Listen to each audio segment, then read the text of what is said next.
जय हिंद साथियों, स्वागत है आप सभी का आपके अपने YouTube channel Krishna study zone में। दोस्तों, जैसा कि आप लोग जानते हैं कि अभी सीटेट का दोस्तों रिजल्ट आ चुका है दिसंबर 2022 का। और जिन लोगों ने क्वालिफाई किया है उनको बहुत बहुत बधाई हो। और जो दोस्तों हमारे नए साथी हैं जो सीटेट का एग्ज़ाम देना चाहते हैं जुलाई में, दोस्तों उनका वेलकम है अपने यूट्यूब चैनल में।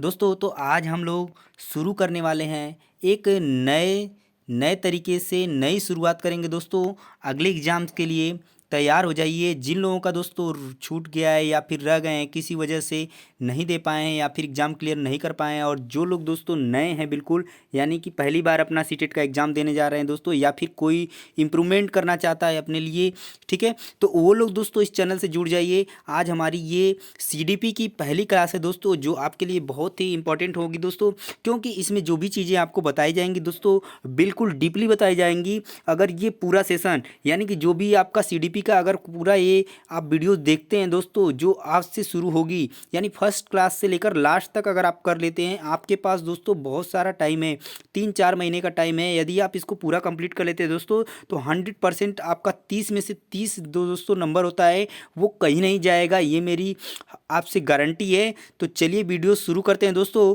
तो यदि आप चैनल पर नए हैं दोस्तों तो चैनल को सब्सक्राइब कर लीजिए और वीडियोस को दोस्तों लाइक कर दीजिएगा अगर आपको पसंद आती है। और हमारे टेलीग्राम से जुड़ना है दोस्तों चैनल से, तो कृष्णा स्टडी जोन नाम से आप सर्च कर सकते हैं, या फिर आपको उसका लिंक आपको इस डिस्क्रिप्शन में मिल जाएगा, जहां से इसका पीडीएफ भी आप पा जाएंगे दोस्तों। तो चलिए आज का सेशन शुरू करते हैं दोस्तों, देर न करते हुए। तो दोस्तों हम लोग सबसे पहले बेसिक से, एकदम बिल्कुल बेसिक से शुरू करेंगे और देखेंगे एक एक चीज़ों को बिल्कुल बारीकी से कि किस तरीके से इस चाइल्ड डेवलपमेंट और पेडागोजी में किस तरीके के क्वेश्चन, किस तरीके से पढ़ना है आपको, ये सारी चीज़ें आपको आपको अभी मालूम चल जाएंगी दोस्तों इस वीडियो में कि आपको किस तरीके से पढ़ना है। तो चलिए वीडियो शुरू करते हैं दोस्तों और देखते हैं कि किस तरीके से क्वेश्चन आते हैं दोस्तों और किस तरीके से आपको पढ़ना है। देखिए दोस्तों, चाइल्ड डेवलपमेंट की बात की जाए तो सबसे पहले डेवलपमेंट की बात आती है, विकास की बात आती है। उसको समझना आपको बहुत ज़रूरी है कि विकास होता क्या है। यदि आप दोस्तों विकास नहीं समझ पाएंगे तो किस तरीके से करेंगे। तो सबसे पहले हमको क्या जानना जरूरी है दोस्तों कि विकास विकास होता क्या है। तो यहाँ पर मैंने देखिए आपके लिए लिखा है, इसको आप पढ़ करके भी समझ सकते हैं और इसको आपको मैं समझाऊंगा भी आपको अच्छे तरीके से, ठीक है। दिया है कि विकास एक क्या है दोस्तों, सार्वभौमिक प्रक्रिया है, ठीक है। विकास क्या है, एक सार्वभौमिक प्रक्रिया है जो जन्म से लेकर जीवन पर्यंत तक अविराम होता रहता है। अविराम का मतलब दोस्तों रुकता नहीं है, ये निरंतर होता ही रहता है, चलता ही रहता है, ठीक है, ये है। और क्या दोस्तों, विकास केवल शारीरिक वृद्धि की ओर संकेत नहीं करता है। ये नहीं कि सिर्फ आपकी लंबाई बढ़ रही है उसको विकास कहते हैं, बल्कि इसके अंतर्गत क्या क्या चीज़ें आती हैं। इसके अंतर्गत शारीरिक चीज़ें तो आती हैं, जो आपका शारीरिक विकास हो रहा है, लंबाई में वृद्धि हो रहा है, आयु में वृद्धि हो रहा है, वो तो होता ही है।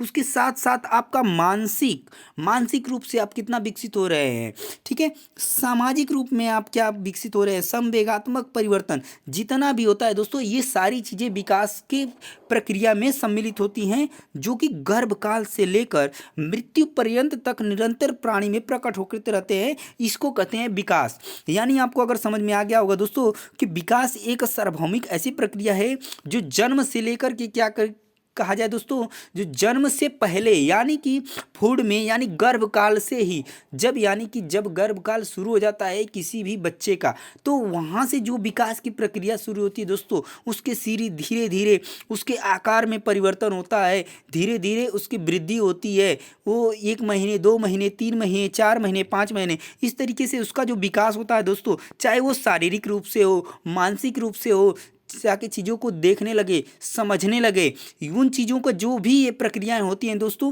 वो विकास के अंतर्गत आती हैं। उसी को क्या कहते हैं, विकास कहते हैं दोस्तों। ये चीज़ आपको समझ में आ गया होगा, ठीक है।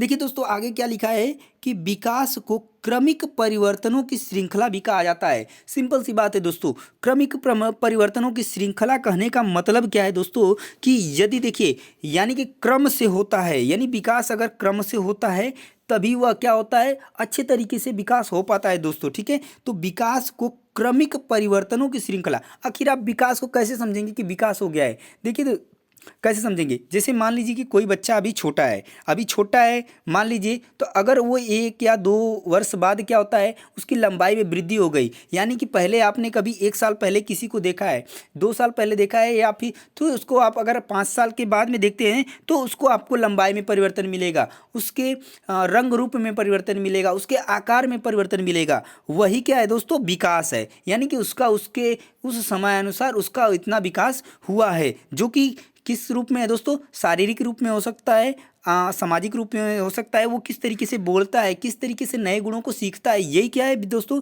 विकास है। तो विकास को क्रमिक परिवर्तनों की श्रृंखला भी कह सकते हैं और कहा जाता भी है दोस्तों, ठीक है। हर्लाक ने दोस्तों, एक शिक्षा शास्त्री हर्लाक ने इसमें इन्होंने दिया है क्या, कि इन्होंने क्या कहा है, तो हर्लाक देखिए, इसमें आपको चीज़ों को भी ध्यान में रखना है कि किन के अनुसार ये चीज़ें कही गई हैं, कि एग्जाम में ये भी पूछता है दोस्तों, ठीक है, कि ये चीज़ें किसके द्वारा कही गई हैं, ये बात किसके द्वारा कही गई है, तो ये भी आपको ध्यान में रखना है और इन चीज़ों को आपको नोट करते हुए चलना है। आपको कॉपी कलम लेकर बैठना है दोस्तों, वीडियोज़ को देखते हुए, ताकि जो भी इंपॉर्टेंट चीज़ें हैं उसको आपको लिखते जाना है। वैसे जो भी चीज़ें इंपॉर्टेंट है मैंने उसी को केवल शामिल किया है दोस्तों, पर बिल्कुल आपको डीपली पढ़ना है, एक भी चीज़ें मैंने नहीं छोड़ी है। अगर आप निरंतर और डेली बाय डेली क्लासेस करते हैं दोस्तों, तो आपका 100% 30 में से 30 लाने की गारंटी मेरी है दोस्तों। बस आपको डेली हमारे साथ जुड़े रहना है, ठीक है। चलिए तो देखते हैं हर्लाक ने क्या कहा था दोस्तों, कि विकास केवल अभिवृद्धि तक ही सीमित नहीं। अभिवृद्धि का मतलब दोस्तों कि जो हमारी वृद्धि है शारीरिक रूप से है वहीं तक सीमित नहीं है, वरन जबकि वह क्या है, व्यवस्थित है तथा समनुगत परिवर्तन है दोस्तों।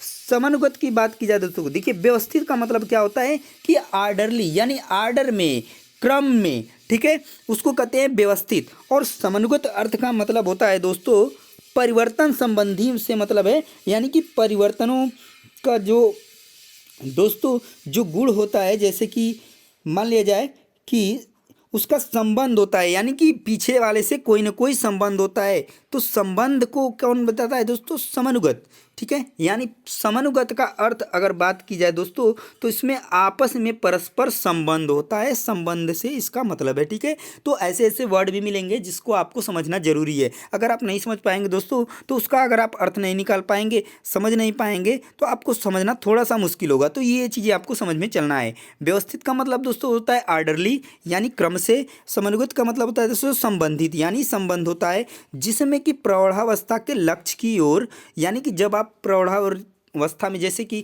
आप चीज़ों को सीखते हुए जाते हैं, तो धीरे धीरे आप जैसे प्रौढ़ावस्था पे जाते हैं, तो उनका जो लक्ष्य में परिवर्तन होता है दोस्तों, प्रगतिशील क्रम निहित रहता है, ठीक है, जिसके परिणाम स्वरूप व्यक्ति में नवीन विशेषताएं या योग्यताएं प्रकट होती हैं। यदि विकास की प्रक्रिया चलती रहती है दोस्तों, तो लास्ट में एक गुण के या फिर किसी भी चीज़ों को सीखने में आप एक क्रम में क्या हो जाते हैं, एक अंत तक जाके आप संपन्न हो जाते हैं। जैसे मान लीजिए आपको किसी चीज़ को सीखना है, बनाना है, पढ़ना है, लिखना है उसमें, तो कि धीरे धीरे लास्ट में आप जाते जाते क्या कर जाते हैं, उस चीज़ को सीख जाते हैं, उसमें आप हासिल कर लेते हैं जो भी आपको चाहिए, ठीक है। तो वहाँ तक आप पहुँच जाते हैं, यानी कि उस लक्ष्य को प्राप्त कर लेते हैं। तो वही चीज़ क्या है दोस्तों, वो विकास है, ठीक है। तो आपको समझ में आ गया होगा। चलिए देखते हैं आगे मुनरो साहब ने क्या कहा है इसके बारे में। तो मुनरो साहब कहते हैं कि विकास जो है दोस्तों परिवर्तन श्रृंखला की व्यवस्था है।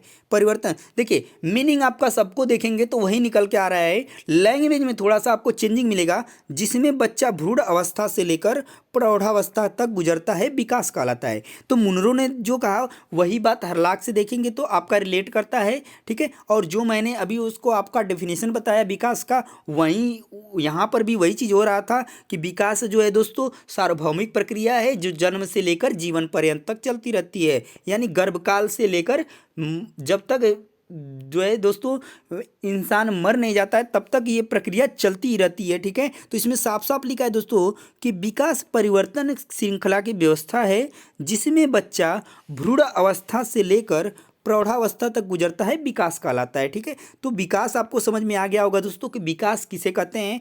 अब देखिए दोस्तों उसके आगे हम लोग जो पढ़ेंगे, इसमें पढ़ेंगे कि विकास के रूप क्या हैं दोस्तों। विकास के रूप किन किन रूपों में विकास होता है उसके बारे में पढ़ेंगे। तो विकास की जो प्रक्रिया के प्रकार होते हैं दोस्तों, वो 4 प्रकार के होती हैं विकास की प्रक्रिया। कैसे कैसे होता है दोस्तों? तो देखिए, पहला होता है आकार में परिवर्तन, दूसरा अनुपात में परिवर्तन, पुरानी रूपरेखा में परिवर्तन, और चौथा दोस्तों नए गुणों की प्राप्ति, जिसको कि हम एक एक को बारी बारी से डीपली पढ़ेंगे दोस्तों। उसके बारे में जानेंगे कि आकार में परिवर्तन होता है तो इसके अंतर्गत कौन कौन से परिवर्तन होंगे दोस्तों, अनुपात में परिवर्तन है तो इसके अंतर्गत कौन से परिवर्तन होंगे, विकास होंगे, और पुरानी रूपरेखा के परिवर्तन में कौन से अंतर्गत आएंगे, और नए गुणों की प्राप्ति के अंतर्गत। ठीक है, तो इन चीज़ों को हम बारीकी से एक एक चीज़ों को समझेंगे। तो चलिए समझ लेते हैं कि क्या क्या चीज़ें होती हैं। पहला क्या है दोस्तों? आकार में परिवर्तन।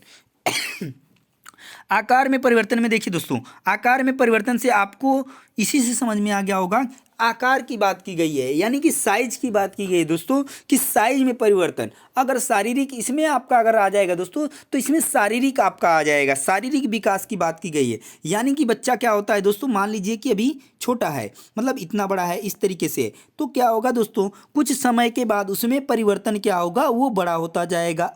ठीक है, बड़ा होगा ना, ऐसे बड़ा होगा, एक समय बाद और थोड़ा बड़ा होगा, जैसा कि आप लोग बड़े हुए हैं। ठीक है, ऐसा तो नहीं ना है कि ऐसा ही पूरा बड़े थे, धीरे धीरे ऐसे क्या होता है दोस्तों, ये बड़ा होता चला जाता है, तो इसको बोलते हैं आकार में परिवर्तन। इसमें आप किसको ले सकते हैं, जिसका भी शारीरिक विकास में, जैसे इसमें अब आकार में परिवर्तन होगा तो इसमें शारीरिक जो विकास होगा दोस्तों, शारीरिक आकार में, भार में, ये सब सारी चीज़ें, आयु में परिवर्तन, ये क्या होता है, आकार में परिवर्तन होता है दोस्तों। इसके अंतर्गत ये चीज़ें आती हैं, तो आपको समझ में आ गया होगा कि आकार में परिवर्तन का मतलब क्या है। ठीक है, इसमें भार में, आयु में, शारीरिक वृद्धि में, ठीक है, ये जो होता है ये वृद्धि होती है, जो लंबाई या और ये सब सारी चीज़ें आती हैं। ठीक है, तो आकार में परिवर्तन का मतलब ये हो गया।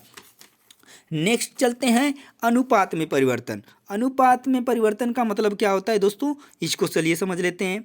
तो देखिए, अनुपात के परिवर्तन का मतलब होता है कि विकास जो होता है दोस्तों, विकास क्रम क्या होता है, पहले आकारों में परिवर्तन होता है। सिंपल सी बात है, पहले आकार पढ़े, आकारों में परिवर्तन होगा, यानी कि पहले हम छोटे से इस तरीके से आकारों में परिवर्तन होगा, लेकिन धीरे धीरे यह परिवर्तन कैसा हो जाता है दोस्तों, अनुपातिक होता है। कैसे होता है, इस चीज़ को समझिए। जैसे देखिए कि प्राणी के शरीर में सभी अंग विकसित नहीं होते हैं ना।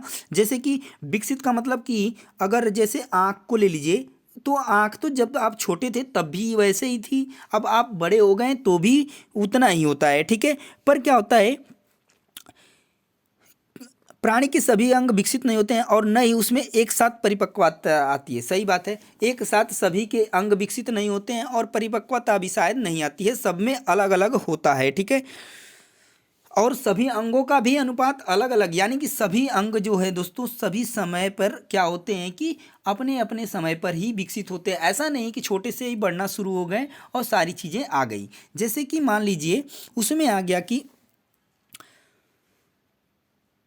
जैसे एक बच्चा छोटा है तो क्या होगा उसमें, क्या ऐसा तो नहीं ना है कि छोटा बच्चा है और 1 साल का हुआ और समाज में जाके वो क्या हो गया कि घुलने मिलने लगा और बातें करने लगा, राजनीति की बातें करने लगा, बहुत तेज हो गया, ऐसा कुछ तो नहीं है। यानी कि वह समय के अनुसार होगा, जब वह क्या करेगा कि बड़ा होगा, शैशवावस्था में शायद वह, शैशवावस्था के बाद जाएगा बाल्यावस्था, किशोरावस्था, तो उन सब में अलग अलग चीज़ों के साथ वो अपने कैटेगरी के अनुसार और समय के अनुसार उन चीज़ों को अनुपात में उसके विकास होगा, यानी कि उसके अनुपात में परिवर्तन होगा। वो चीज़ों को अलग अलग समय पे अलग अलग समस्याओं को समझेगा, जानेगा, तो ये होता है उसके अनुपात में परिवर्तन। ठीक है, तो उम्मीद करते हैं कि ये भी आपको समझ में आ गया होगा। यानी कि सभी अंगों का सही समय पर अपने अपने अलग अनुसार क्या होता है, उसका परिवर्तन होता है, यानी कि उसका विकास होता है। ठीक है, तो ये होता है अनुपात में परिवर्तन। ठीक है, आगे चलते हैं। नेक्स्ट क्या था दोस्तों, पुरानी रूपरेखा में परिवर्तन। इसका क्या मतलब होता है दोस्तों, तो देखिए जैसे प्राणी में होता क्या है, मनुष्यों में क्या होता है कि प्राणी के विकास क्रम में नवीन विशेषताओं का उदय होने से पूर्व पहले होता क्या है कि पुरानी जो विशेषताओं का क्या होता है, लोप होता रहता है। यानी कि जैसे कोई भी चीज़ पुरानी चीज़ है तो उसको सीखते हुए हम जब आगे की चीज़ों को सीखते हैं तो पुरानी जो चीज़ें होती हैं वो हमारा लोप होता रहता है, उनका मतलब वो ख़त्म होती रहती हैं, उसको हम भूलते जाते हैं। जैसे मान लीजिए अभी हम क्या करते हैं, जैसे कि इसमें एक उदाहरण लेते हैं, इसमें उदाहरण के तौर पर और आपको ज़्यादा चीज़ें समझ में आने वाली हैं, ठीक है। जैसे कि मान लीजिए कि जैसे आपका क्या होता है कि बचपन में जो बच्चों के बाल होते हैं, दांत होते हैं, वो क्या होते हैं, वो कुछ समय के बाद क्या होते हैं, समाप्त हो जाते हैं। जैसे छोटा बच्चा है, देखेंगे उसके बाल जो होते हैं घुंघराले होते हैं या बहुत पतले होते हैं या बिल्कुल भूरे होते हैं। पर क्या होता है, वो जैसे हम आगे चलते हैं उसका मुंडन कराते हैं या फिर कोई भी चीज़ उसको क्या करते हैं, आगे आने वाले समय में वो चेंज हो जाता है, उसकी जो रंग रूप होती है उसकी बदल जाती है, उसकी आकार में भी परिवर्तन हो जाता है। तो वो जो पुराने तरीके से था, यानी पहले था, यानी कि बचपन में जो था, वो बड़े होने के बाद उसमें चेंजिंग आ जाता है, उसके कलर में चेंजिंग आ जाता है, यानी वो समाप्त हो जाते हैं। जो छोटे दूध वाले दांत होते हैं वो हट जाते हैं, दूसरे दांत आते हैं, बाल भी खत्म हो जाते हैं। तो ये जो पुरानी रूपरेखा थी दोस्तों, उसमें परिवर्तन हो गया और वहाँ पे नए चीज़ें आ जाती हैं। जैसे छोटे बच्चे क्या होते हैं, थोड़ा सा ऐसे बोलते हैं, तुतला के बोलते हैं, थोड़ा साफ आवाज़ नहीं आता जी। पर जैसे ही वो बड़े होते हैं वो क्लियरली क्या करते हैं, बोलने लगते हैं। तो इसमें जैसे कि इसमें पुरानी रेखा में परिवर्तन की बात करें तो इसमें बचपन के बालों का गायब होना, दांतों का समाप्त हो जाना, अस्पष्ट ध्वनियों का, ठीक है, या फिर खिसकना, घुटनों के बल चलना, रोना चिल्लाना, इन सब चीज़ों में क्या होता है दोस्तों, परिवर्तन देखने को मिलता है। तो ये होते हैं पुरानी रूपरेखा में परिवर्तन। तो उम्मीद करते हैं कि ये भी आपको अच्छे तरीके से समझ में आ गया होगा। नेक्स्ट चलते हैं लास्ट पे, जो कि प्रकार था दोस्तों नए गुणों की प्राप्ति। अब नए गुणों की प्राप्ति में चलेंगे दोस्तों, तो नए गुणों की प्राप्ति में क्या करेंगे, जहाँ एक तरफ पुरानी रूपरेखा में परिवर्तन होता है दोस्तों, वहीं उसका स्थान जो है कि नए गुण प्राप्त कर लेते हैं। सिंपल सी बात है। अभी हम लोग पढ़े हैं कि नए पुरानी रूपरेखा में परिवर्तन, तो पुरानी जब रूपरेखा में परिवर्तन होगा तो दोस्तों, तो सिंपल सी बात है, जब पुराने में परिवर्तन होगा तो उसी को हम क्या कहते हैं, नया कहते हैं। यानी जब कोई भी चीज़ पुरानी होती है और उसमें जब कुछ परिवर्तन किया जाता है तो उसी को हम नया कहते हैं और वहीं से नए गुणों की प्राप्ति भी होती है। जैसे कि मान लीजिए जब इसमें हम दांतों की बात की गई है कि दांतों के जो छोटे दांत होते हैं, बचपन के दांत होते हैं, वो जब हट जाते हैं और अस्थायी दांत आते हैं दोस्तों, तो वो हो गया नए गुणों की प्राप्ति, ठीक है, पहला। और जो बच्चा वहाँ पे अस्पष्ट ध्वनि था, जो सही से नहीं बोल पा रहा था, पहला हो गया दोस्तों दांत वाला, ठीक है। दूसरा जो है कि जो अस्पष्ट ध्वनि नहीं बोल पा रहा था दोस्तों, वहाँ पे अब बच्चा दूसरा क्या करेगा, स्पष्ट ध्वनि निकालेगा, सही से बोल पाएगा, ठीक है। यहाँ पर दांत का निकलना कर सकते हैं दोस्तों, ठीक है, यानी कि अस्थायी दांत का निकलना, ठीक है।